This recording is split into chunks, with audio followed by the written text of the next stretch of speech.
जय भीम, नमो बुद्धाय। दोस्तों दोस्तों पिछले जो वीडियो था, भगवान बुद्ध ने और राजा बिंबिसार के बीच का जो वार्तालाप था, उससे मैं आगे मैं बात करूंगा।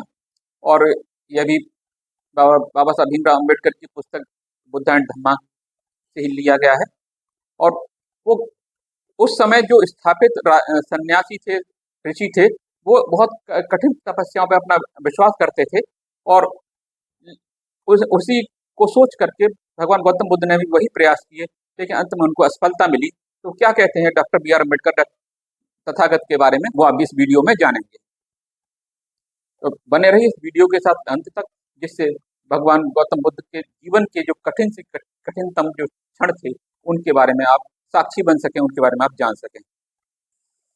उस समय एक प्रसिद्ध दार्शनिक और आचार्य थे, आलार कालाम। वो सांख्य दर्शन के बहुत बड़े ज्ञाता थे। भगवान बुद्ध ने सोचा कि उनके पास जाकर के उनके सवालों का जवाब मिल जाएगा, लेकिन ऐसा हो न सका। ध्यान मार्ग के आचार्य के रूप में प्रसिद्ध आलार कालाम ने उस काल में अपनी आती जाती सांस को आधार बनाकर ध्यान की 3 विधियां प्रचलित की थी: प्राणायाम, आनापानसति और समाधि। सिद्धार्थ अपने आचार्य के निर्देशों के अनुसार उस स्तर पर पहुंचने के लिए फिर से ध्यान में लीन हो गए। किस पर? जो ध्यान की जो विधियां बताई थी, उनमें लीन हो गए। कुछ ही दिनों में उस अवस्था को प्राप्त कर लिया जो अवस्था वो उनके गुरु प्राप्त यानी कि आलार कालाम जो प्राप्त कर चुके, तो उस अवस्था तक पहुंच गए। शरीर पर बाहर की असीम अनुभूतियां भी प्राप्त कर ली। समाधि की अवस्था तक पहुंचने की सफलता प्राप्त करने के बावजूद सिद्धार्थ संतुष्ट नहीं थे, और मन में अभी भी कई तरह की चिंताओं व दुखों के सवाल उभर रहे थे। ध्यान की 7 अवस्थाओं तक पहुंचने के बाद भी मुझे सांसारिक दुखों को समाप्त करने का मार्ग नहीं मिल रहा है। ये भगवान बुद्ध कह रहे हैं आचार्य जो आलार कलाम थे उनसे, कि आप मुझे जन्म, रोग, वृद्धावस्था, मृत्यु आदि दुखों से मुक्ति का उपाय बता सकते हैं? क्या आप इससे आगे की विधियों को सिखा सकते हैं? तब वो आचार्य बोले, मैं जितना जानता था उतना आपको सिखा दिया। साधना की जिस अवस्था तक मैं पहुंचा हूं, वहां तक आप भी पहुंच चुके हैं, लेकिन जो आप चाहते हैं वो सिखाने वाला आज संसार में कोई नहीं है। सिद्धार्थ गौतम ने ध्यान साधना की प्रसिद्धि आचार्य उद्दक रामपुत्र के बारे में भी काफी सुन रखा था। जब वहां से आलार कलाम के पास चल दिए, अपने जो प्रश्नों के जवाब नहीं मिले, तो उनने अगले आचार्य जिनके बारे में सुन रखा था, उनका नाम था आचार्य उद्दक रामपुत्र। उन्होंने अपने गुरु से ध्यान से विधि सीखी हुई, जिसे उन दिनों 8वां ध्यान कहते थे। वह आलार कलाम की ध्यान विधि से एक अवस्था आगे तक ले जाने वाली थी। गौतम ने इस विधि को सीखने और समाधि की उच्चतम अवस्था का अनुभव करने का विचार कर उद्दक रामपुत्र के आश्रम में पहुंचे। आचार्य के पथ प्रदर्शक में सिद्धार्थ ने कुछ ध्यान की पहली अवस्था से साधना शुरू की। अपने पूर्व लगन और अनुभव से कुछ ही सप्ताह में वो 8वें चरण तक पहुंचने में उन्होंने सफलता हासिल कर ली। एक दिन सिद्धार्थ गौतम ने उद्दक रामपुत्र से भी वही सवाल पूछा जो उन्होंने आलार कलाम से पूछा था। आदरणीय आचार्य, क्या आप मुझे इससे आगे की शिक्षाएं सिखा सकते हैं? उद्दक रामपुत्र ने भी वही उत्तर दिया, सिद्धार्थ, आपकी प्रतिभा से मैं बहुत प्रभावित हूँ। आप मेरे शिष्य हो। आपने ध्यान की उच्चतम अवस्था बहुत जल्दी प्राप्त कर ली। मैं जो कुछ जानता था वह सिखा दिया, इसके अलावा मेरे पास और कुछ नहीं है। सिद्धार्थ गौतम ने सांख्य दर्शन, ध्यान और समाधि में सफलता प्राप्त कर ली थी, लेकिन वह शरीर को कष्ट देने वाली ध्यान साधना, तपश्चर्या जो अजमाए बिना ही भृगु ऋषि के आश्रम से आगे चले आए थे, उन्होंने सोचा कि इसका भी अनुभव करके देख लेना चाहिए, ताकि विश्वास हो जाए कि इसके बारे में भी बता सकें। वो पहले भृगु ऋषि के आश्रम में गए थे और वहां पर विभिन्न कष्ट देने वाली साधनाएं देखी जो सन्यासियों को करते हुए। तो अब वो आखिर में वो सोच रहे थे कि उसे भी अब अजमा लिया जाए। हो सकता है कि हालांकि उनको उस पर विश्वास नहीं था, लेकिन फिर भी उनने अजमाने की सोची, जिससे वो अनुभव प्राप्त कर सके। दूर दूर तक फैले धान के खेतों और नदियों को पार करते हुए सिद्धार्थ गया नगर पहुंचे। गया के सुंदर घने वन में उर्वेला नामक ग्राम दिखाई दिया। वहां पर नेगरी ऋषि का आश्रम था और पास ही स्वच्छ जल की निरंजना नदी बहती थी। आखिर निरंजना नदी के किनारे शांत और एकांत वन क्षेत्र में सिद्धार्थ ने घोर तपस्या करने का निर्णय लिया। काया कष्ट की साधना में सिद्धार्थ कभी कभी दांत भींचकर जीभ को पलटकर तालू से चिपकाते, ताकि इच्छा शक्ति द्वारा संसार के भयों से मुक्त हो जाएं। कभी कभी पूरक, कुंभक और रेचक क्रियाओं के द्वारा सांस को खींच तेज खींचते, लंबे समय तक रोकते, तेज गति से फेंकते। ऐसे फेंकने से कानों में तेज आवाज व दर्द होता, जैसे जलती हुई भट्टी उनके कानों में रख दी गई हो। सांस रोकने के बाद कानों से इतनी तेजी से हवा निकलती मानो लोहार धौंकनी चला रहा हो, और सिर की पीड़ा से ऐसा लगता मानो सिर फटा जा रहा हो। धीरे धीरे उनका श्वास बहुत धीमा होता चला गया। तपस्या की इस अवस्था को देखकर कुछ देवताओं, यहाँ देवता वो नहीं है जो आज कहा जाता है, वो श्रेष्ठ जन, जो उस समय की जो श्रेष्ठ जन थे उनको देवता कहा जाता था। देवताओं ने कहा श्रवण गौतम मर गया है। कुछ देवता बोले श्रवण गौतम की मृत्यु नहीं होगी, वह तो अरहत हैं, अरहत यानी मुक्त हैं। साथ ही पांचों परिव्राजक को लगता था सिद्धार्थ को बुद्धत्व प्राप्त होने वाला है। ये पांच परिव्राजक कौन से हैं? ये वो हैं जिनने सिद्धार्थ गौतम के जन्म की जो भविष्यवाणी की थी राजा शुद्धोधन के पास जाकर के।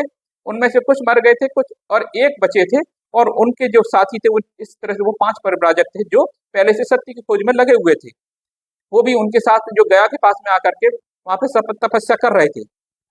उनको लगा कि सिद्धार्थ को बुद्धत्व प्राप्त होने वाला है, लेकिन ऐसा कुछ भी नहीं हुआ।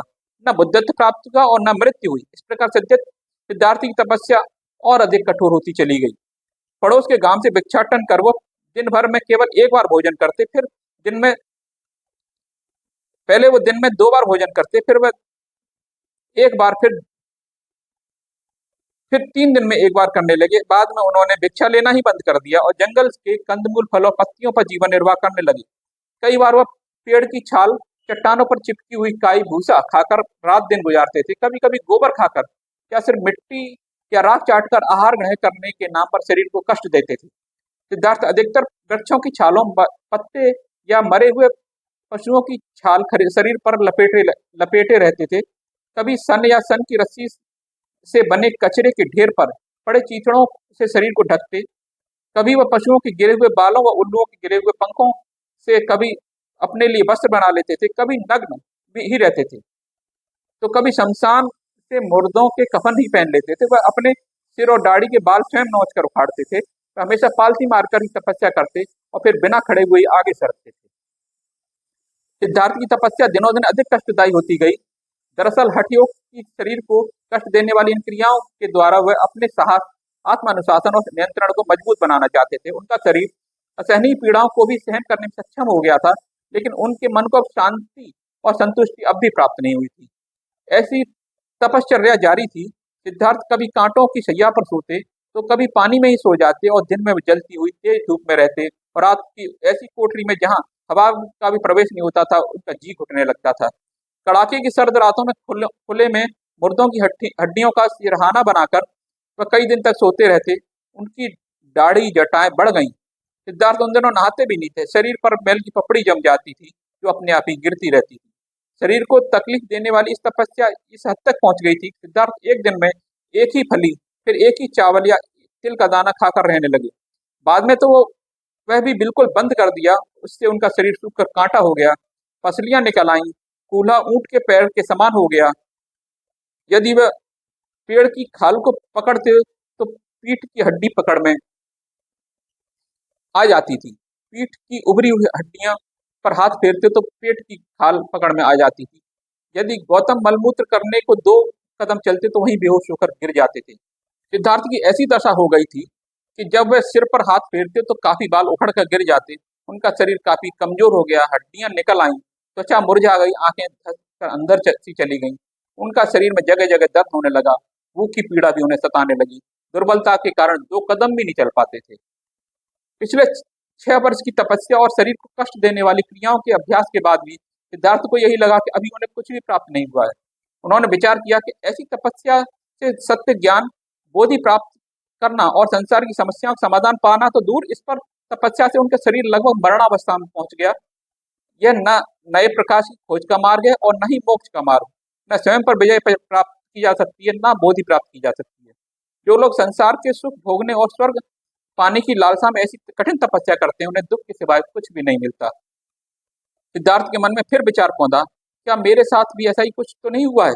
उन्हें एहसास हो गया, श्वास जीवन के बिना कोई संकल्प पूरा नहीं किया जा सकता। सिद्धार्थ के विचारों में एकाएक झटका सा लगा और विवेक जागा कि शरीर को पीड़ा देने वाले तप का यह मार्ग बहुत गलत है, यह भ्रम है और शरीर और मन का बहुत गहरा संबंध है। सिद्धार्थ का अनुभव हुआ शरीर से अत्याचार करना, अपने मन के साथ भी अत्याचार करना है। गौतम ने तय किया कि अब वे स्वास्थ्य को सुधारेंगे और अपनी ध्यान साधना के द्वारा तन मन दोनों को स्वस्थ, मजबूत और शुद्ध करेंगे। वे अपने शिक्षक स्वयं बनेंगे, वे अपने शिक्षक स्वयं बनेंगे, किसी अन्य व्यक्ति से शिक्षा नहीं लेंगे। सिद्धार्थ ने गांवों में भिक्षाटन करना शुरू कर दिया।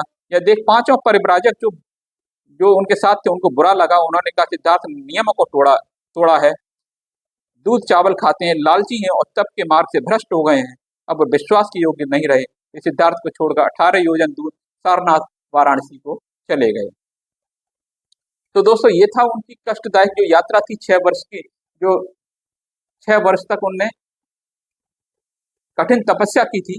उसका लास्ट अंत में उनने यही जाना कि इस तपस्या का कोई लाभ नहीं, शरीर को इतना अधिक कष्ट देने से कोई लाभ नहीं, कि वो, क्योंकि वो स्वयं अनुभव कर चुके थे कि अवस्था तक वो पहुंच गए थे। उसके बाद आखिर में उन्हें यही जाना कि शरीर को अत्यधिक कष्ट देने से कोई लाभ नहीं। तो दोस्तों, कैसा लगा यह वीडियो आपको? भगवान गौतम बुद्ध के जो शारीरिक कष्टों और जो तपस्या के जो वर्णन दिया गया, उम्मीद है दोस्तों अच्छा लगा होगा वीडियो। और थोड़ा सा भी अच्छा लगा हो तो इसको लाइक कीजिए, और इसको, अगर आप मेरे चैनल पर नए हैं तो इसको सब्सक्राइब कीजिए। और इस जो भगवान बुद्ध के बारे में जो बातें हैं, इनको अगर आप आगे पहुंचाएं, और उसके लिए आप मेरे वीडियो को शेयर कीजिए अधिक से अधिक। तो आज की बात पर यहीं विराम देता हूँ। आगे फिर मैं इसी इसी उनके जो आगे का जो जीवन है उस पर मैं आगे अगला वीडियो बनाऊंगा। धन्यवाद। जय भीम। जय भीम। नमो बुद्धाय। साथियों।